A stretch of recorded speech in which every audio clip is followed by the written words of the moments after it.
5 seconds remaining. PSG LGD's turn to ban.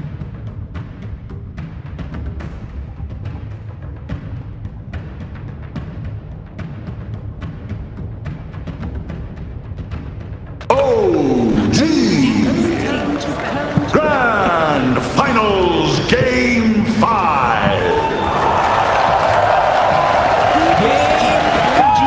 One last game. One game in between either of these teams and the Aegis. OG versus PSG LGD. And it looks like OG will have the second pick, PSG LGD having that first pick. As we go through the bands, to the Spectre band and Tiny band, quite familiar by now in this best of 5. 10 seconds remaining. So before we get into the bans and picks too much here, I want to quickly talk about how I feel like in some way when you look at these two teams, if you remember, OG have been in this situation before with both No-Tail and Ana. They had a similar situation with OG at the Kiev Major, I think it was, when they made a ridiculous comeback against Virtus Pro in, I believe that was a game 5. Game 5, yep. I think, was that a reverse sweep actually? I don't remember entirely how that series went down. I think VP were up 2-0 and OG took 3 games in a row. Yeah. Or something. That's how I remember it anyway. So they have that mentality, and I think it's incredible to see Ana, who was out of the scene for a bit. He took a break for personal reasons. He comes back and it's like he was never gone. Yeah. In these high pressure matches, this guy just delivers. And look at the respect there from PSG. Yeah. How many late game heroes can this guy play? Well, they're looking to find one more. OG are laughing. Yeah, I don't blame them. Think about what's being opened up here now, right? Like that Weaver, one of the most important heroes in the game right now, I would say. Now that Lancer's banned out, OG's response compared to last game is they banned the Drow. Because now both of the counterpick carries that you will generally see against the Drow Ranger, both Spectre and PL, are out of the pool. Yeah, and despite her not really making an appearance here, you can see very level-headed drafting too. Yeah. Just like keeping that on your mind. What are we expecting from Ana then? Most of his wins are on Spectre or PL. What is that kid? Morphling. Morphling. They could IO Gyro if that ends. IO Gyro, yeah. Last game Ember. Let's go.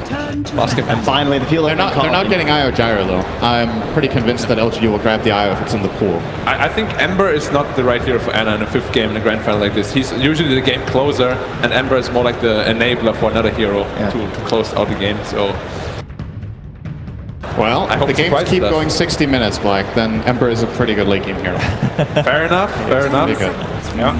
Well, let's see. So I think Morphling is definitely a hero to look out for. As we've seen both teams play it, OG play it in 2 lanes. They will ban the IO. So I think this could be a first pick Venge, or maybe they steal the Chen X-Nova. Still in this time, and now we see PSG LGD taking it first. Do we go back for things like this Wraith King Willow? I do think it's very strong. Isn't the game just over? I mean, so far, if stats don't lie, the game is over here because of that Earthshaker, of course, played an integral part in the past couple matches. This time, however, LGD will not be getting it with their Enchantress because they banned that themselves. So. That's true. What about something like the Silencer? Oh, that's true. Yeah, the Silencer goes through again. Silencer will more than likely be grabbed for No-Tail in this game, unless he wants his Chen. He needs to make up his mind here. I think he might be thinking Chen isn't the ideal solution just because Shaker can kind of counteract the early aggression against that. Yeah, because they focused on that late game against Ana. Now No-Tail's hero pool was wide open. The Nature's Prophet coming in. 7-0 on the Earthshaker. The numbers are starting to point in one direction. 7-0. Could it be 8-0? Lucky number TI8. Oh, everything's lining up here. 7-1 combo breaker. And the final. Possible. Then they would have the same win rate. Jarex is 7-1 on Shake. That is true. So many storylines in this draft alone. Well, with the Nature's Prophet, are we still thinking about some of the heroes we mentioned earlier that are still left open because of this, right? Because of these unique bans that are now coming out. Silencer is definitely still one to look out for. I think LGD will want to grab that pick. It's also pretty good against Nature's Prophet, in my opinion. Oh, really? That is very surprising. That is All right, but this makes well, sense. you can with play the Prophet, Shaker though. too. Yeah, if you guys play Shaker, there you go. PL, Shaker. But this is the Nature's Prophet, right? It's just like the Enchantress, the exact same impact. But now, listen, LGD will pick Morphling. What about we? He will take Morph target's allies, and then they will have 2 Shakers. Which is better than 1 Shaker. Then they win 2-1. Okay, fair. The battle Just of the wait Shakers. until it happens. Thank you for pointing this. All right. Just wait until it happens. But yeah, the Weaver's still being in. I think that's pretty strong, right? Because they want this Nature's Prophet because he's a bully in the lane. That means you can get away with someone who's a little bit weaker, like this Rubik. So you want someone who's strong enough to sustain these bully lanes. Weaver or Clinks, which is something that's been missing, and LGD played exceptionally well with that Earthshaker throughout the tournament with. Yeah, true. That's if they plan to Rubik pick the core is- early. Rubik's good against Weaver too, though. You give him an extra, that's true. an extra good opponent to steal from. Hasn't worked out too well for the teams that picked the Rubik into the Weaver. I think Rubik generally just has a bad Weaver. Earthshaker's finally figured it out. He's just baiting the crowd. He's Waiting. He's changing his mind all the time. All right. Terrible play. That's super early for terrible. Yeah, well, there's not that many late game heroes that the teams play, so might as well grab it early here for LGD. Okay, so what for Arna? Is it Morphling? Morphling. They're going to ban Morph, I would think, but maybe not actually. I think it's like from a carry's perspective, I think it's very scary to play Morphling against a Shaker. Because you always want to be somewhat low health, and if you ever jump to, you just die immediately. If you don't have a combo breaker. Same thing The with matchup Ember. against Terrorblade is good though, right? Morph against Terrorblade? Yeah. Yeah, now it's good. It's a good Before it was matchup. Because you pretty just get bad. meta and you turn back into Morphling. Yeah, and you also get reflection when you turn into it, Yeah. so Yeah. it's a pretty good Matchup is good. Just the this Shaker instant stun is actually- very Shaker. I think it's gonna be hard to find a carry where you're like, this carry is great against Shaker. It's part of the strength of the heroes. Having an instant stun is just amazing, and having a stun that can catch from fog, so you're never really safe, is also amazing. The only way to really survive it is if you're tanky enough, which most hard carries are not. And you don't want to pick Wraith King into Terrorblade. That would be a tanky carry. Yeah, or but we haven't Lifesteal. seen Ana play. Yeah, nobody plays Lifesteal Black. That is Even true. suggesting. It's not a hero, Sorry. especially into Terrorblade. Especially in the Terrorblade. Come on, out. Tugna out. Come on, man. Sorry, dude. Arc Warden would have been another pick which you could have gone for. That would have been their double Necro strat possibly again too, right? With the Right, bubbles versus the Terrorblade. Seem to thoroughly enjoy that. I like OG banning out the Storm Spirit. I think that's something that they probably were going to look for. Again, just mega comfort pick, just like the Terrorblade for LGD, and someone who can go around that map and stop and just kind of feed off of this Nature's Prophet trying to split push. What about the Thompson Zeus this game? Good against Shaker, True. good against Terrorblade. Definitely a hero to look out for. And Storm is banned out, of course. Yeah, So Zeus nothing could on end up being Alright. really good. They also have the Nature's Prophet, so they have a bit of a global strat going on. Could definitely see And that being Rubik nice. to also amplify the spell damage that comes Yep. out of him. Do you think your lanes will be strong enough though? It depends what you... I mean, Zeus mid is not weak, right? He's very strong now with like the 70 damage level 1. So He quite does well in quite a few matchups nowadays. Yeah. He's not really that much of a lane winner, except mainly against melee mids that we don't really see too many of. Yeah. So another hero that maybe OG could look toward here would be an Alchemist for Ana. We haven't really seen him play it that much, but he used to play that back in OG as well, in the old OG. Back in OG. Back in That was the Kia Major. It was the Yep. Alchemist that Alchemist is definitely Every game. Terrorblade has a pretty good matchup against Alchemist. He's one of the tankier ones against Shaker, though. So they usually use, like people take Alch, you can send the Terrorblade mid because it's like so much armor that you don't even care about the assets. They banned they Alchemist. banned Alchemist. I think OG feels very uncomfortable if they do not have the better late game. So if they were to pick like an Alchemist, Magnus, there we It's go with always the late better game. late game. So this is a There we go with the late game. This is going to be a no-tail Prophet then and not Seb. Jerax on the Rubik Yeah. and Seb on his Magnet. The lanes look pretty weak right now, though. Like, Rubik lane is not very strong, and the Magnus lane itself is also not very strong. Something that I've noticed that OG like to do when they have the Magnus is they like to play this 1-2 off lane where they both have wave clear, and they just push the wave. They cast their nukes on both heroes, they drain their regen, and then they try to out-farm. So they have both Shockwave and Fate Bolt. And they always get a ranged hero too to use the Yeah. Empower because it's more abusive in the lane. It's not as good for cleaving creeps and everything, but you just get this bonus damage, you harass. Yeah. And they could potentially do it with like the Rubik and the Magnus, and then when Prophet's ready, he just TP's in it and that tower's just gone. They can Very overwhelm quick the safe. sweep of the lane. They do lack a lot of damage right now, though. Yeah, but Silencer is no D-push, and neither is Earthshaker in the laning phase. Yeah, there's going to be some wave clear for LGD's next picks for sure. But I do want to say, even though they don't have the most physical damage, still sustained magic harassment is actually pretty annoying for Terrorblade to deal with in lane. That's the one thing. He has low health pool but has high armor. It's actually worse for So, them. yeah. There it is. The counter. Okay, but you're Alright. playing against Silencer and Earthshaker. That's pretty bold. That hasn't stopped Ana before. It's true.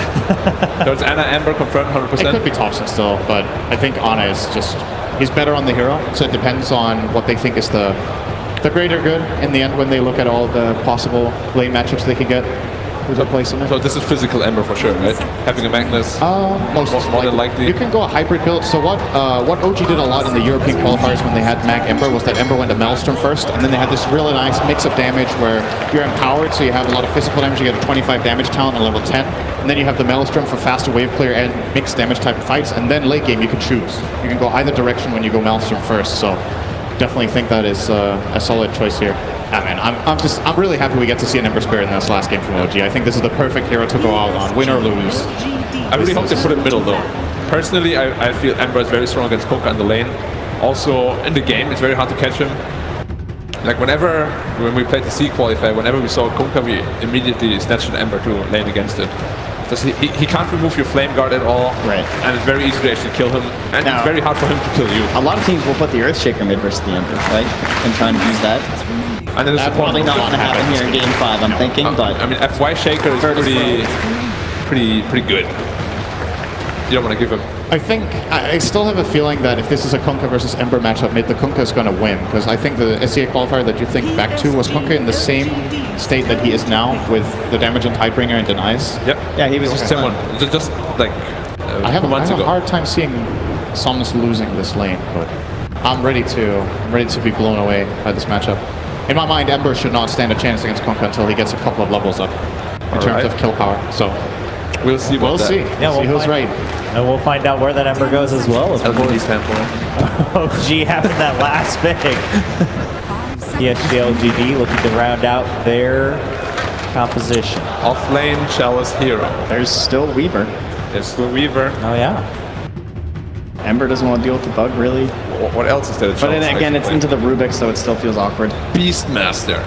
That would be a flashback. I think the Wraith King seems like a pretty nice choice in this game for Chalice, just because you want someone who can go in first and try to force RP or some sort of response and then build around that in the fight. Okay, this was not what I was expecting. But still, it's similar logic. It's somebody who goes first. Like, they need somebody to jump and then they can follow up with Global Silence and take the fight like that.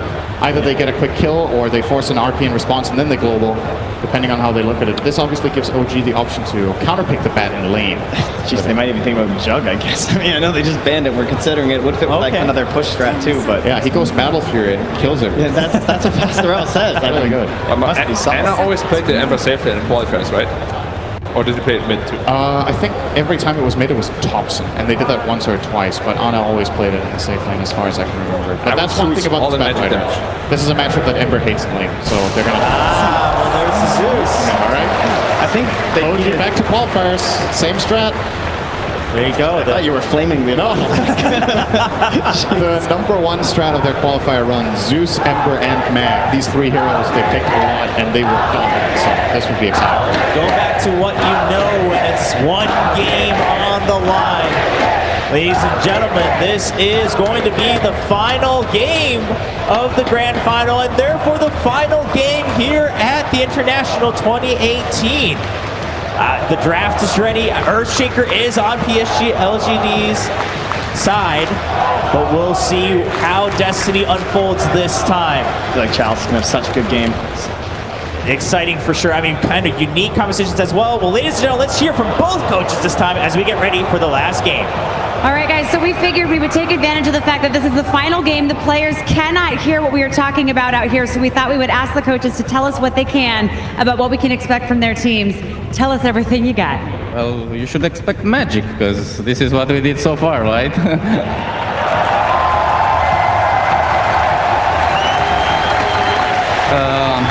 The only thing that we were thinking about is if we pick Lina or Zeus in the end, and we had a little struggle there, because like you need to be a top-some hero that is like comfortable. Lina has like disabled, Zeus is kind of bad against Konka because you get caught, you know, we don't have a proper save, and we wanted Zeus more because it has more value against the Terrorblade. So, I mean, everyone is happy with the draft, we're gonna go along with it. 357, same question. Helen is helping us translate as well. What can you tell us about your strategy for this final game? 这是第5盘了，选手听不到我们现在说的话，我们想听你最真实的想法。这第5把怎么样？我觉得就是这个宙斯这个点，如果能处理好就还好吧。宙斯这个点蛮克 TB 的。If we can take off the Zeus, then we're all good because Zeus is a counter against Terrorblade. Confidence level? 自信心满吗？自信心满度。很有自信，可以的。Very confident. We can do it. Confidence level? Over 9,000. All right, casters, this is your grand final.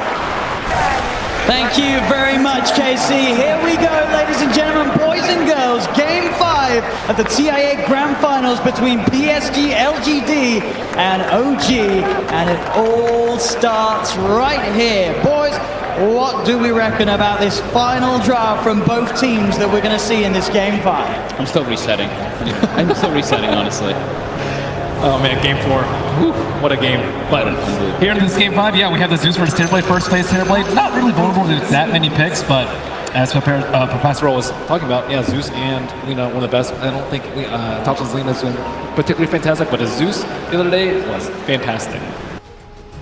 Yeah, I'm looking forward to, in particular, just a lot of ults. Of course, like if they can get if they can make the Magnus go. That's the big thing I'm looking for, OG. Can they actually enable this Magnus? Can he enable their cores as well? And how much can they make happen in this bottom lane? Dude, Seb has been spamming that hero. He has been. Plays Magnus non-stop, and this team is really good about capitalizing on this RPs. Normally, there's like, that 1 second delay. It's like, oh, he RP'd, but I think with Seb on the Magnus, they know when it's going to happen.